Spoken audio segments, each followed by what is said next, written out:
Hey everybody, welcome back to the Glittery Life. Okay, so today we are talking all about the Anastasia Beverly Hills Sultry eyeshadow palette.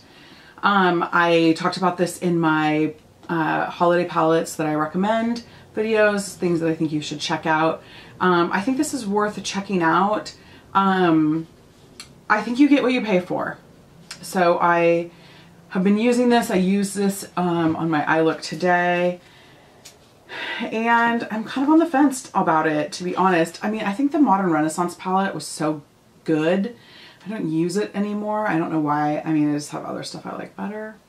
Stuff that has better ingredients in it. But this is an interesting palette. This doesn't have a lot of, if you are somebody who likes transition shades, this does not have a lot in it for you. It does have Twig, this shade right here, which is very difficult to work with. And then it has this Birch shade right here, which is like an ochre shade that you guys already have a million of in other palettes. It's a little easier to work with, but I think they both were disappointing for me. The thing that there were some shadows in here that I really liked. Most of them were the ones that have the glitter in it. But then again, I'm really on the fence about putting glitter on my eyes. I don't love that. It's not very good for you, but I want to show you a couple of these shades. This shade right here is Rose Quartz. This silvery, beautiful pewter one is Cyborg. And then this other one right here is Ember, and it's kind of like a brown. I am wearing that today in my eye look. I'm wearing Rose Quartz on my lid. That so far is one of the shadows that I've liked the best out of this palette, but I thought I would just, you know, do some swatches for you of this palette and kind of like talk to you. I think it's hard. I feel like her matte formula is very powdery. I just feel like it gives you texture that you didn't know you had, that you just, you know, weren't expecting on your eyelids. I mean, I do have like, I mean, I'm 42, so I've got some texture on my eyes, but I can wear some other matte shadows and not get any texture. So let's just kind of like go down the line here with these 4 swatches. So this first one is Fresh, then Pearl, then Steampunk, and then Rose Quartz. Fresh, Pearl, Steampunk, Rose Quartz. You know, the swatches look good. The swatches look like they're, you know, pigmented. And I do think the metallics, the glitter shadows, are definitely where the pigment in this palette lies. That there's no question about that for me.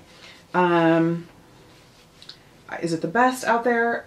I'm trying to find something to like dry my hand off with. I guess I'll just keep wiping it on my pants. I'm a little out of practice for filming, sorry.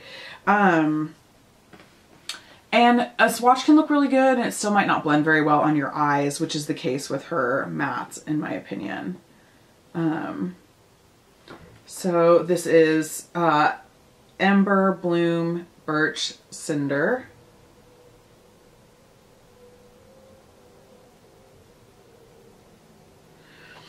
You're going to see how those mattes are pretty patchy. Bloom and Birch, wasn't super impressed with them. But once again, the metallics, the sparkling ones, the glitter ones do look pretty good. So, you know, once again, I just think you get what you pay for. If you are really happy with like Urban Decay or MAC or Makeup Geek, I would kind of stay there. Let's see, Twig, Teak, Dystopian, and Cyborg again. Twig, Teak, Dystopian, Cyborg. And it's really funny because Twig swatches amazing, blends terrible. I had such a hard time blending it. But once again, you can see especially that Cyborg is so pretty. I mean, I'm going to give this like palette, like overall, I think I'm going to give it like a B-. I'm giving it a B instead of a C because I think the sparkling shadows are really good. 2 last shades, Slate and Noir. Slate, Noir.